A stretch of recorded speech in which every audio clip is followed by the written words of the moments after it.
came over the crowd. Good morning. Welcome to the May 19th, 2025 Residents Council meeting. Let's start with a patriotic song. My country's is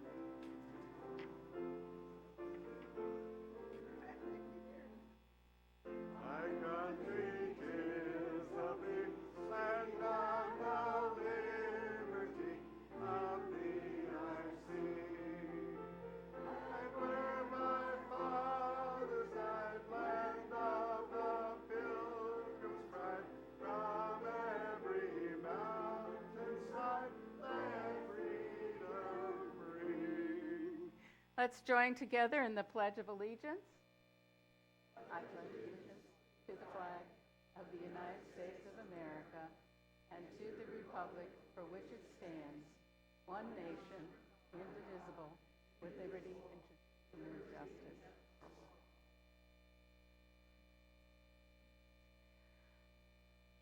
I'd like to introduce our moment of reflection by introducing Bob Dial. Bob is Professor Emeritus of Urban and Regional Planning from FSU, I got it straight. And since retiring, he has been able to flex his muscles as a person who is in the sandwich generation, visiting his grandchildren up north and even further up north to visit his mom, who is 98 years old and living in Rochester. They make him of stern stuff up there. He's also the proud husband of Trudy Dial and father of Ethan and Anna. And since his retirement, he has thrown a lot of his energy into the Capital Area Justice Ministry with an especial interest in housing for extremely low income and low income people. That's Bob Dial. Welcome.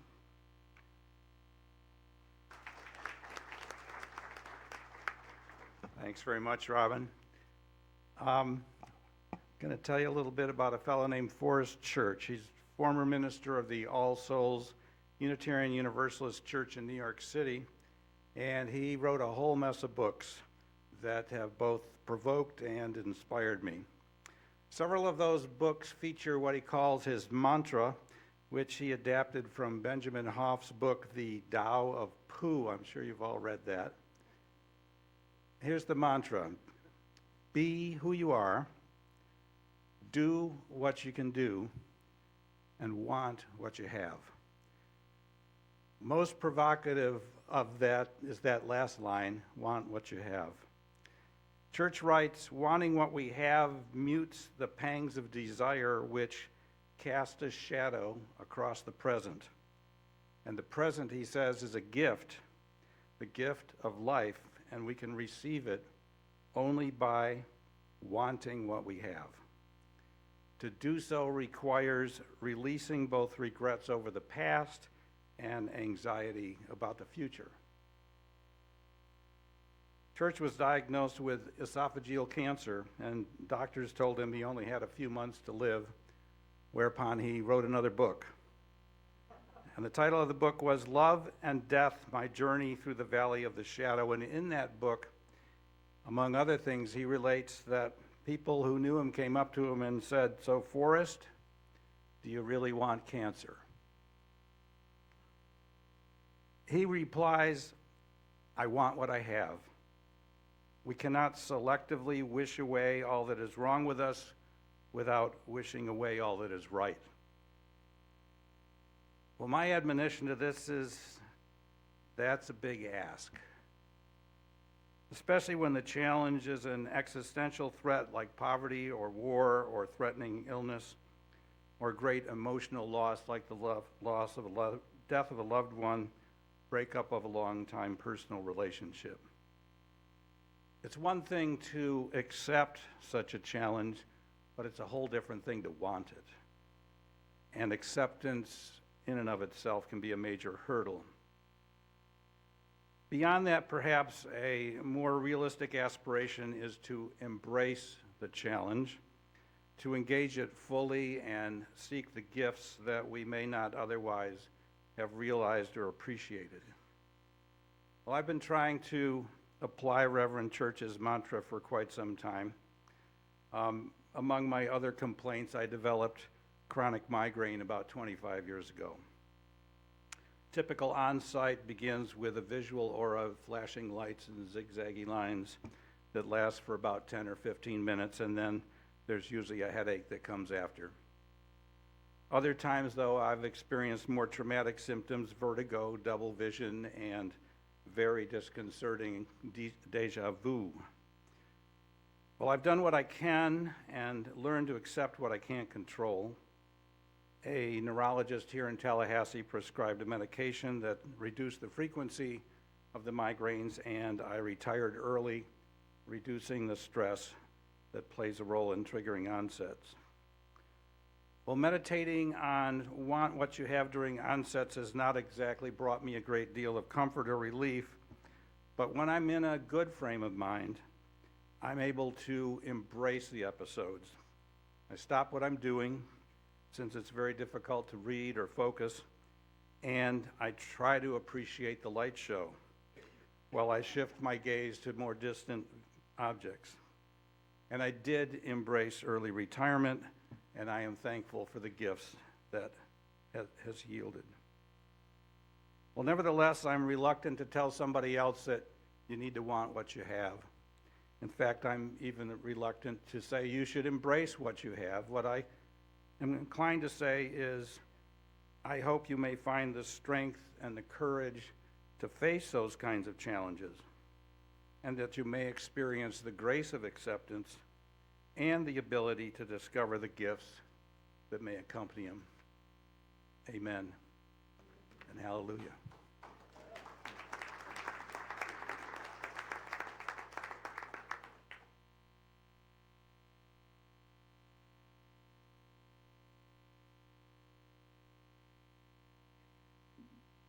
We turn our attention now to the acceptance of minutes for April 21st, 2025.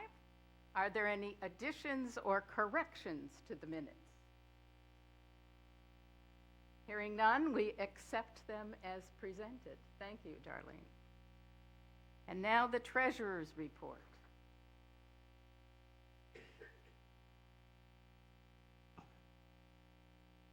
Okay, good morning. Let me make sure we got it up there. Okay. Yeah, this is as of May 16th, the treasurer's report. Percentage of the fiscal year that has gone by so far is 4%. The budgeted income is $38,000. It looks very similar to last year's. It's exactly the same because we had no idea what to make it because we don't have any good source of income. So, at any rate, our total income so far this year, fiscal year is $20,060. Now, you may wonder where we got all that from. Got it from the money market that I just put money into about 3 months ago. So, put in $80,000, got out $20,000, covered the near end stuff. Okay, far as expenses go, we put aside $41,000 for expenses, and we've spent $718 already this year, leaving us with 98% of the money to go. For our bank accounts, the general fund has $3,333 in it, and this is a little complicated here, but our employee gift fund has $192 in it. However, we put all the money from that fund into a money market. So the amount that we have that we're going to be using later in the year for the gift fund is $28,000. That's about 1/10 of what we're going to need to do the employee gift fund, or the team member gift fund, if you will. So in our money market and CDs, we have $88,000. The total of accounts in our bank balance is $91,000. Any questions on any of this? Yes. Yeah.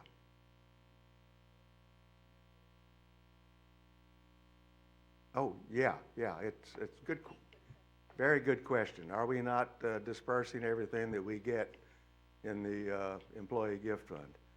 Well, we got over $2,000 or $200,000 last time. And unfortunately, a bunch of it came in too late to actually be used for that. Same thing happened the previous year. We had money in the bank that came in too late to actually distribute.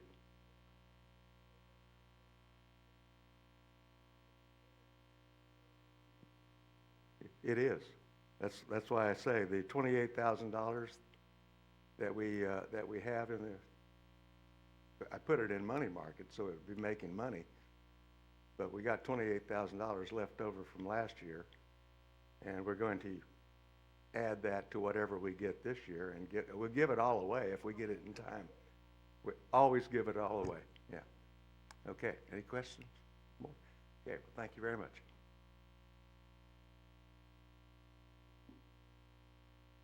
Thank you, and we accept the treasurer's report for filing. I went and looked at the Robert's Rules of Order, and so I know a tiny bit about that.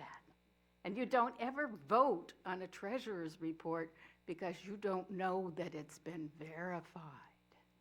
You don't vote until there's been an audit. That's what Robert says.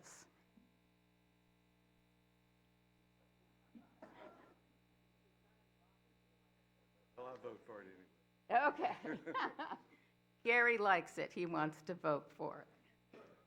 Sue Wattenberg is going to come up and introduce us to a new resident.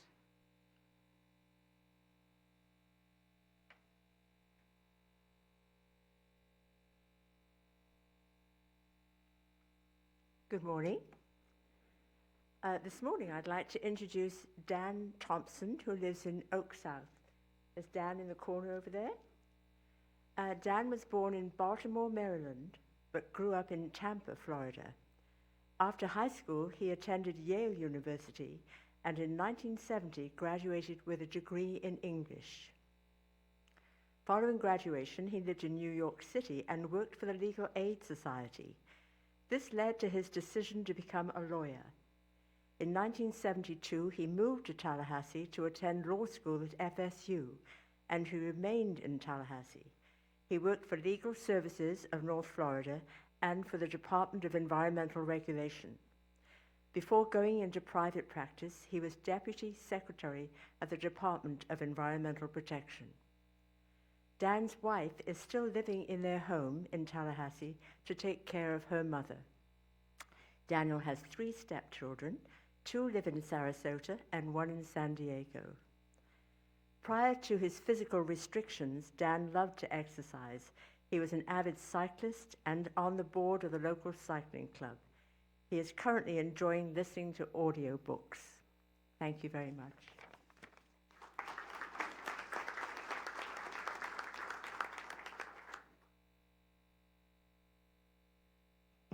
Sally Search is going to come up and tell us something about the work of the Housekeeping Committee.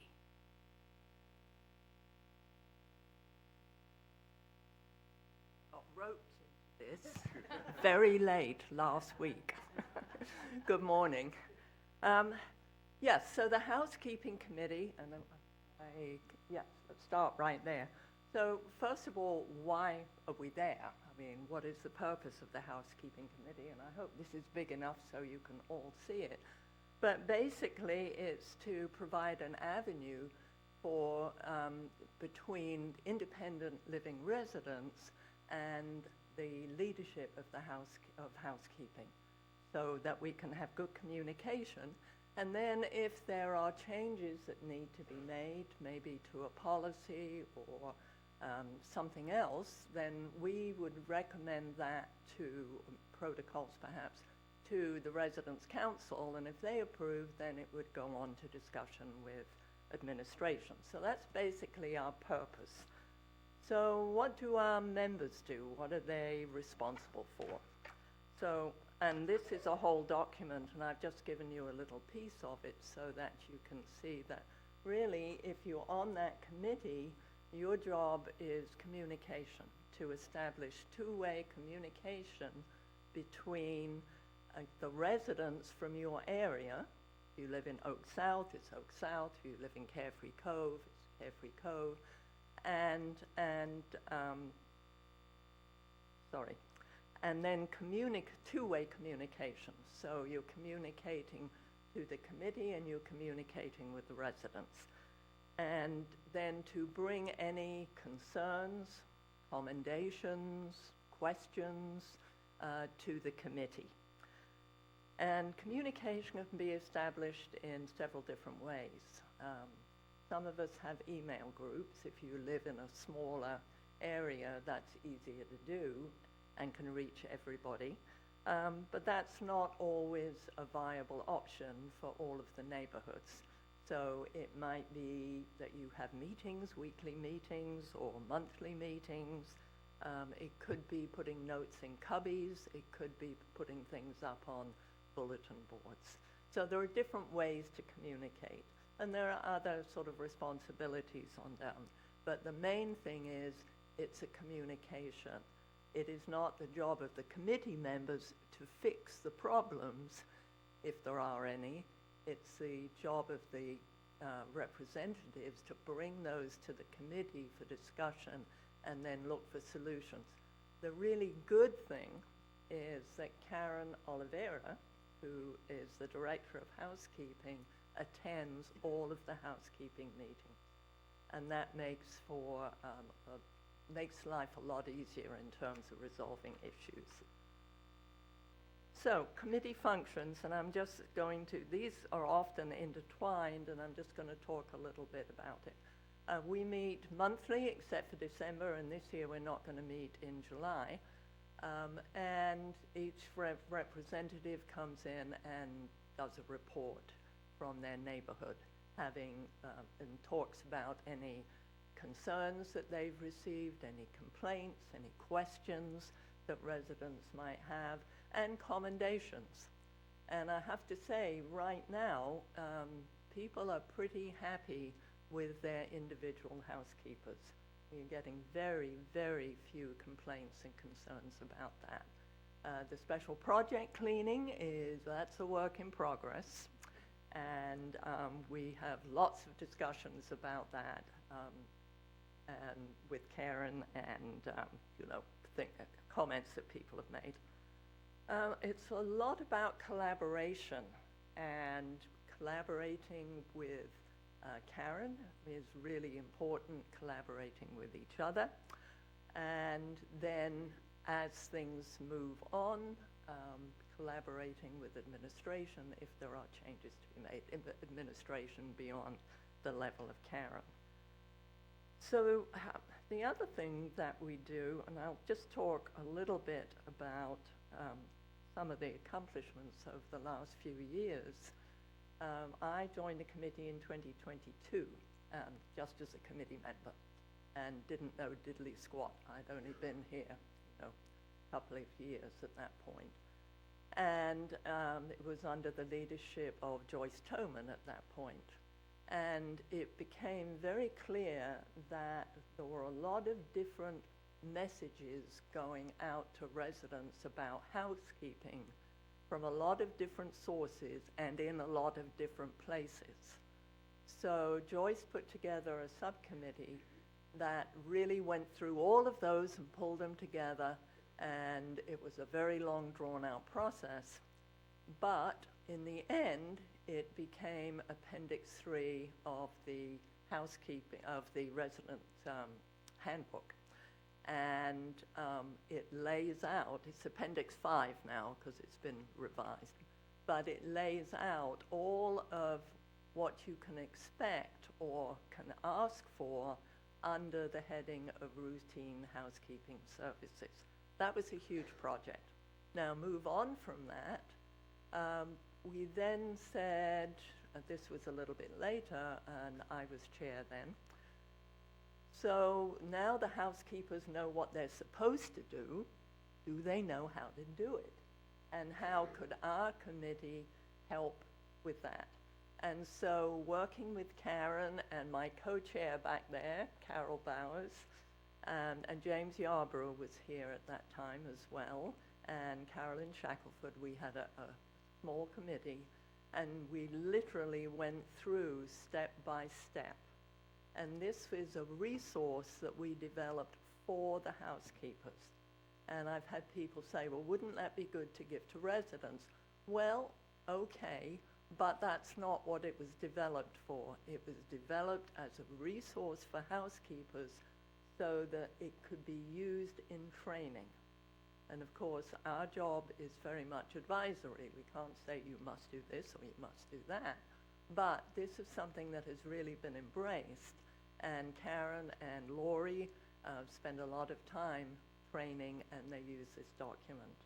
So that's just an example of some of the things that we've done. There are others, but I don't want to take too much time.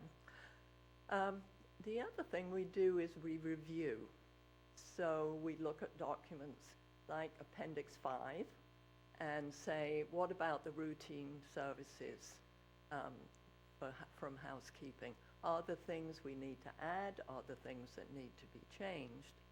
And just recently, it was when it was changed from Appendix 5 in the resident handbook from 3 to 5, there were a few changes made that the committee wasn't aware of. So as we did our review, we said, well, whoa, wait a minute, that's not quite accurate, or this needs to be clarified. And so in doing that, we were able to make sure that the information that residents were getting was in fact accurate. And so we very quickly got settled, and Laura Seaton and Kelly Scriba made those changes for us very quickly. So where do you find that? Well, you find that on My W Life under housekeeping. There is a summary. Have we got? Yes, you got it. Well done. Thank you. There's a summary. If you want the full thing, it's in the resident handbook, which is also on My W Life, and it's Appendix 5. Keep going and going and going. And there are a few changes in there from the old one, so it is well worth looking at. The other place you can get information is your representative. And here is the committee membership, and you can see, hopefully, well, that's a bit small. Okay, so Azalea Gardens, can you all see that? You can't, can you? It's too small. The big one, what about the folks in the back? Can you see it? No, okay. I had it nice and big on here, but obviously not big enough. So Azalea Gardens is Ann Bewley, Canopy Oaks, Louise Jones, Carefree Cove, Nancy Fisher, Chasen Gardens, Susan Taylor, Covenant Lane, Joan Morgan, Diplomacy Circle, Debbie West, Emerald Chase, Carol Bowers, who's also my co-chair. Hollow Oak is me. Meandering Lane, Carolyn Shackelford. Oak South has 2 because it's huge. And that's Jay Barkus does floors 4 and 5, and May Brock does floors 1, 2, and 3. Parchment Cove, Patsy Canetta. Timber Trail Circle, Linda Wright. So you need to know who your representative is. Those are these people, and we have a full committee, and they're a pleasure to work with. And we have fun too. So thank you. That's a very brief overview, but hopefully that's some helpful information.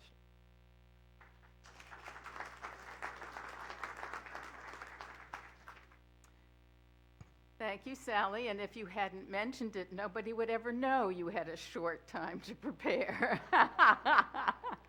Was very well done. Thank you. Ruth has some news from the Acorn Boutique. Ruth, when's it going to open?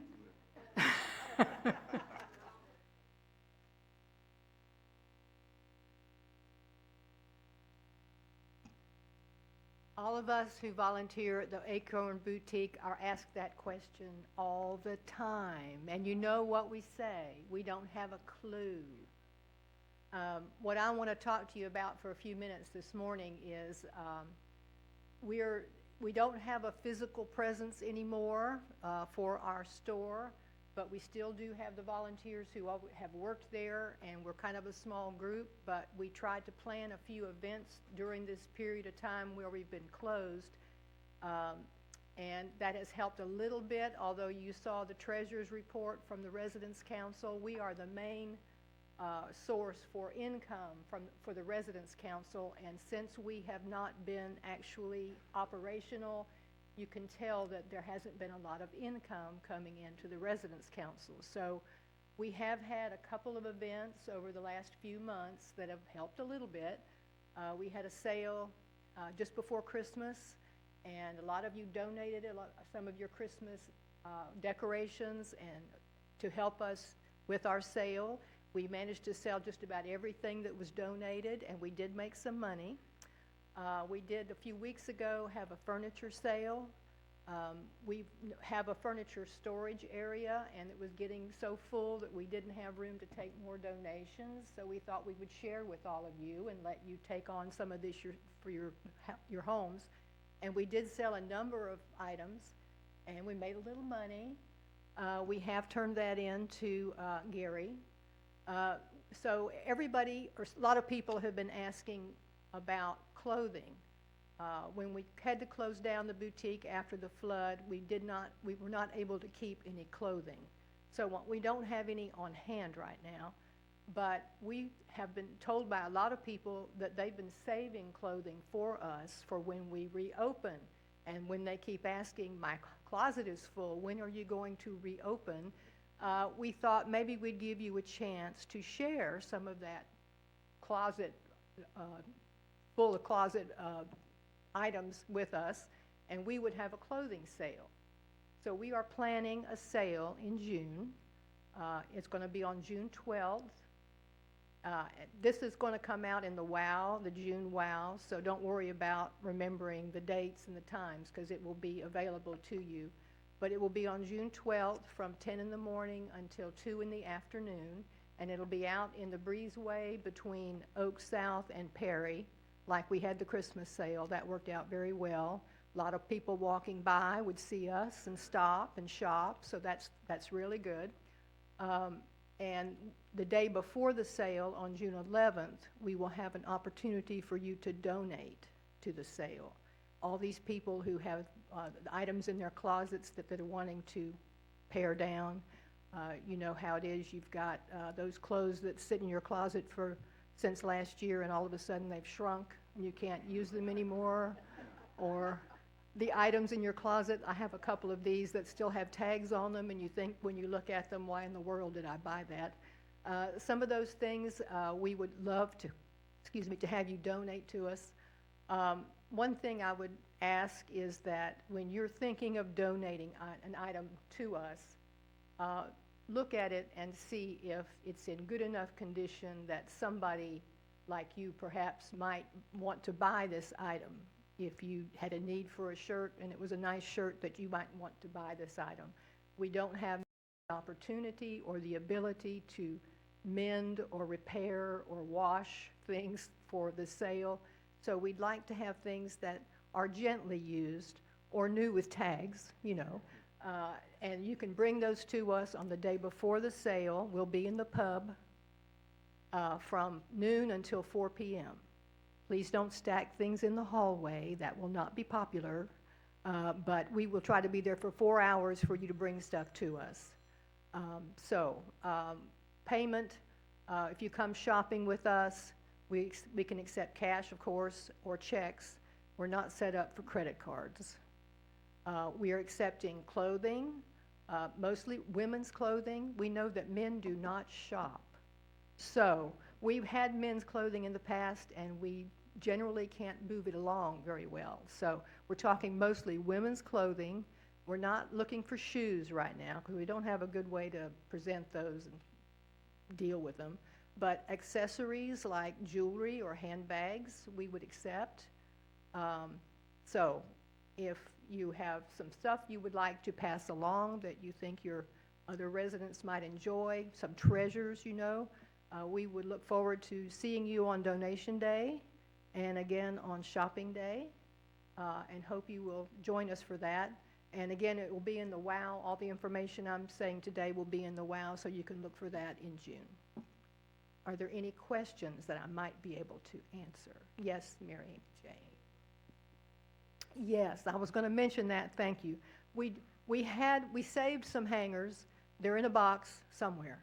We do not know exactly where in our storage area. So if you have things hanging on hangers and you can spare them, please not those wire hangers, but plastic hangers of some kind, we would love for you to bring them hanging if you can.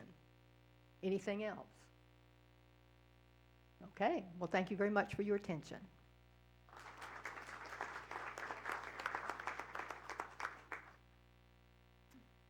Thank you, Ruth. She's giving us an opportunity to empty our closets and refill them again. It's a wonderful time. Everett.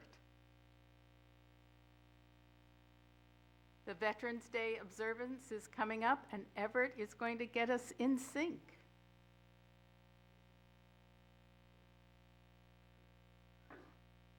If you put that other, yeah. Since January 1st, 2024, 15 Westminster Oaks veterans have passed away. The wives of 10 of these veterans still live here. And I know most of these veterans personally and consider them friends, and I know you did too.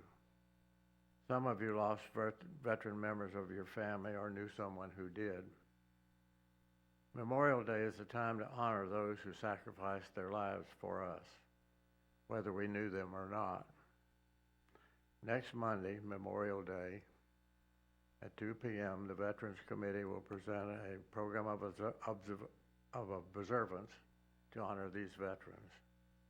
By the way, there are 68 veterans still living at Westminster Oaks, and hopefully many of them will be there Monday. Please be there. It's open to everyone.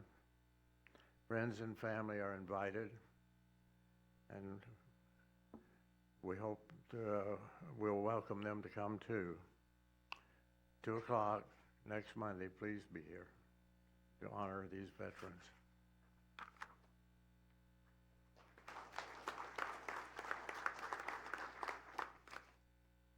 Thank you. I'm going to squeeze in an unannounced announcement from the Grounds Committee.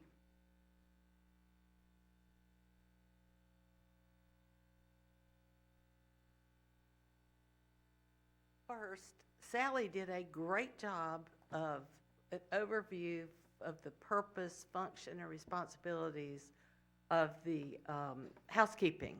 And that's the same thing the Grounds Committee does. So if you remember all of that, then that's what we do. We do have a representative from each neighborhood. I have not published the list yet, but anticipate that that will be published soon so that you can contact the person who represents your street.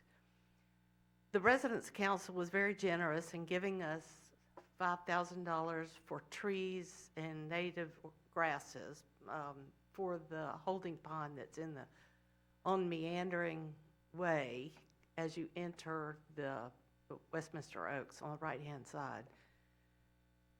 It is hot early, and because it got so hot 2 weeks in May, we're going to have to delay the planting until the fall when it gets cooler. It's just too hot, and it was amazing that it got, normally May is not this hot, but unfortunately you don't want to put $5,000 into plants that are not going to be able to live. So we're putting off that project. Any questions? Great.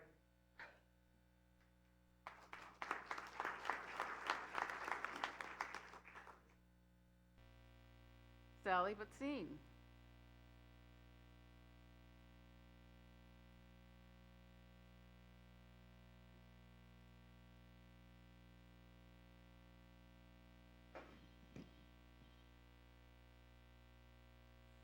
Good morning. I guess it's Sally Day. I'm the other Sally here. And I want to welcome Dan Thompson. He's a friend. His wife, Robin Hassler Thompson, some of you in Tallahassee know, is just a wonderful advocate for working to help victims of human trafficking. She has an organization called STACK, which is a wonderful organization. So I'm here to talk about FLICRA, and I was here to remind everybody about a big event coming up.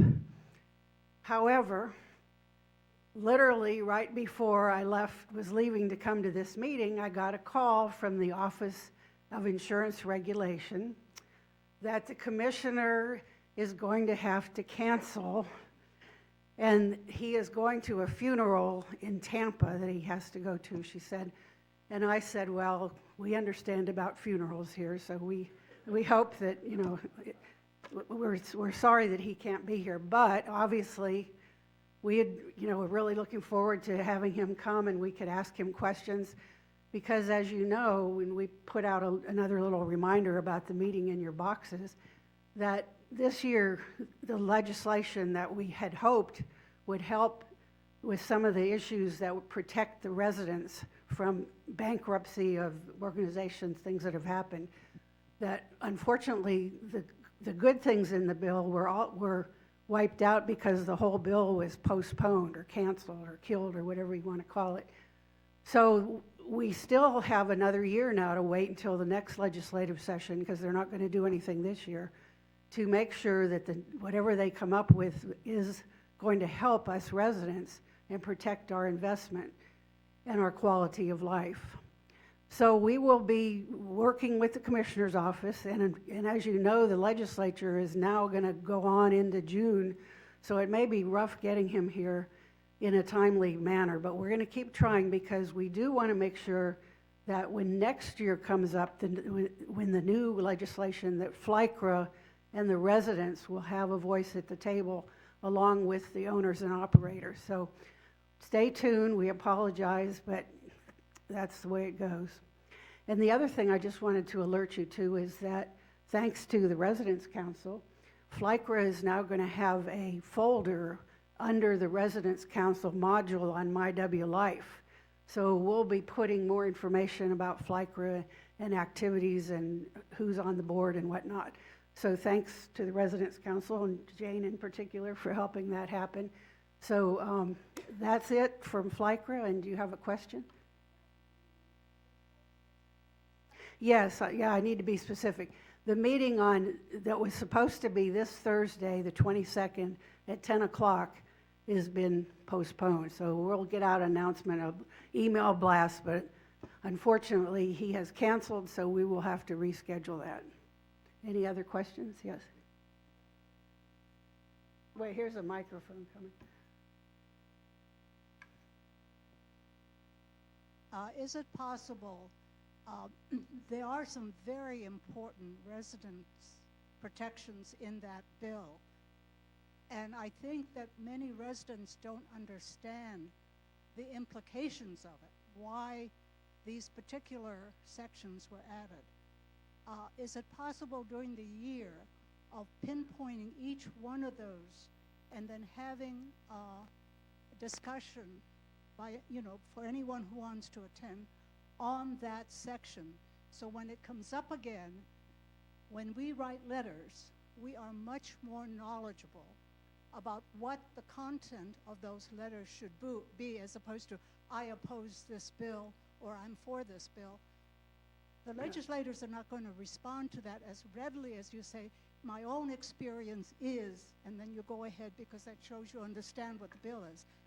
Okay. I'm afraid that many of the residents really do not understand the implications down the road of this kind of protections for us.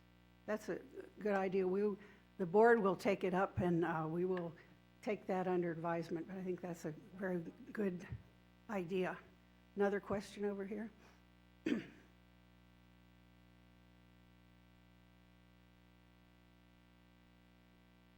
It's a question and support. So FLICRA did a fantastic job of keeping us notified about what was going on. I did not write a letter opposing the bill because I thought there were a lot of good things in the bill.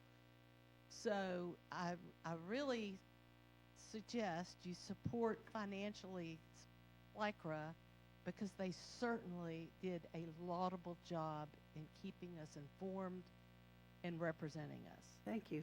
Well, and you know, we are just one chapter of FLICRA. All the CCRCs, the continuing care communities all over Florida, are represented by FLICRA.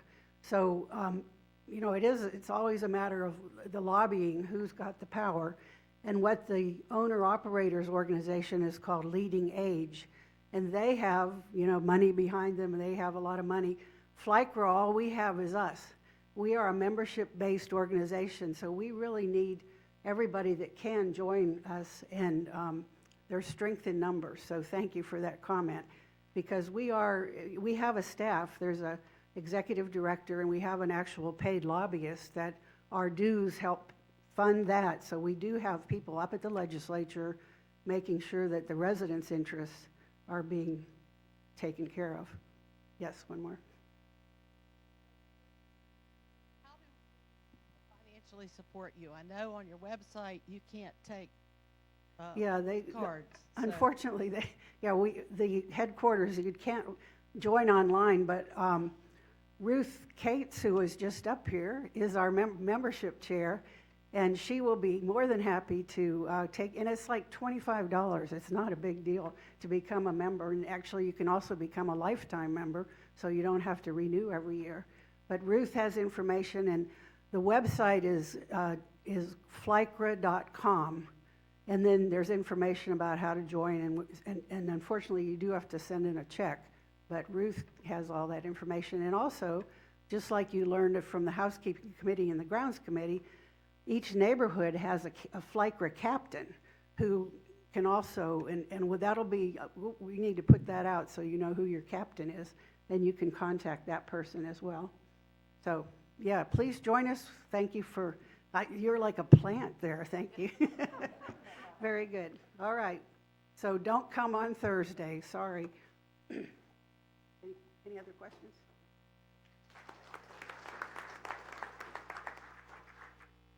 I want to offer apologies from Shannon, who is out at the front trying to figure out what they're going to tear up and move so that there'll be a safer walkway. And so she's not here. Are there any questions or comments from the Residents' Council?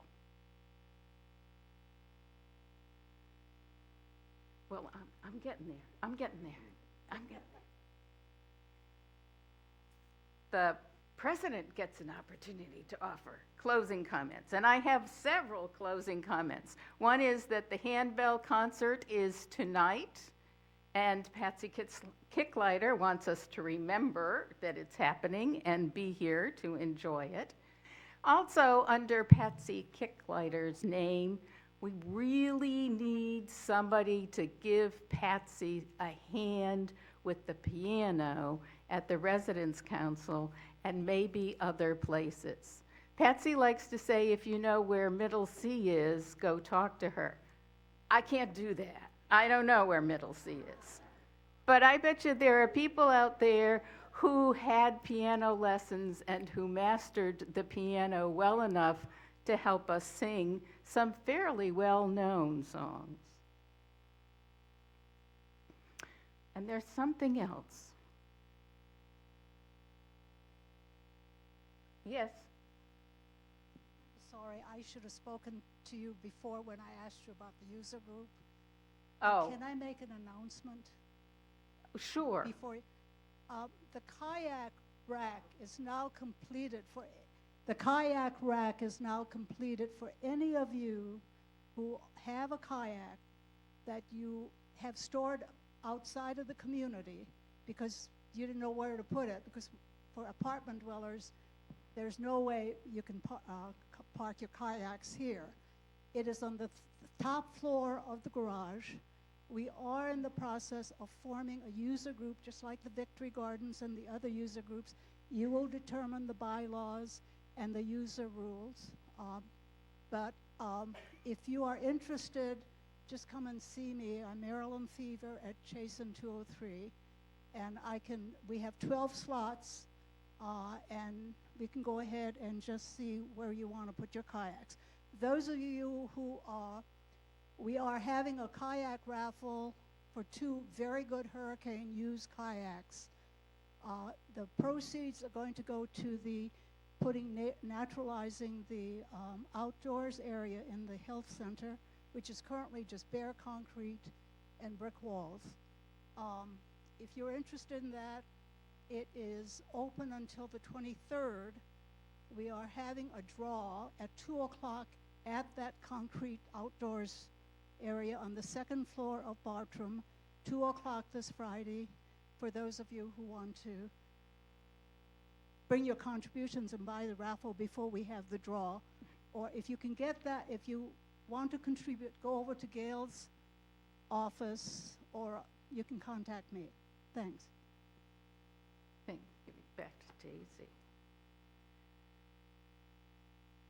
As you know, there is a hand up. Yes, ma'am. Hi, I brought extra copies of the report on the Dempsey Mayo changes. If anybody wants one, I have extras. Terrific, thank you.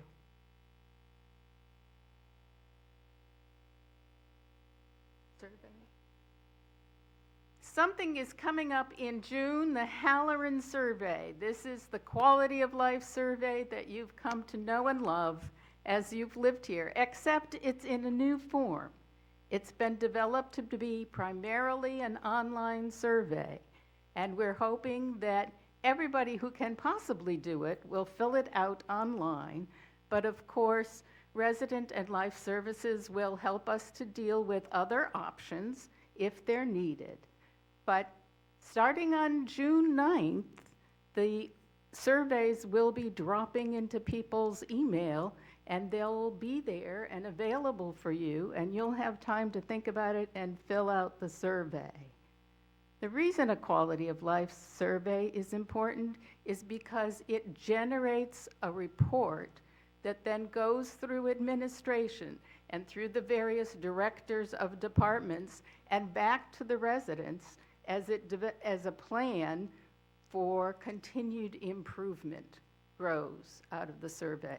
So it's not just a piece of paper or something online. And Almina and I will be definitely following up to make sure that everybody has a chance to fill out a survey and to think about the plans for improvement. And I have a final request. You noticed this morning how important the moment of reflection is to helping us all to center and to think about who we are and where we are. And we need somebody who wants to take over that job of organizing the moment of reflection that Betty Lou did so ably for such a long time. So if you want to think about being the person to organize that, see me. And if you do it quickly, I have 3 people who said, I'd be happy to do that. I can't do it this month. So you got 3 months practically lined up. If you don't do it quickly, they'll be going, gone. Our next meeting is on June 16th, 2025. Do I hear a motion to adjourn? We are adjourned early. Don't ever expect that again.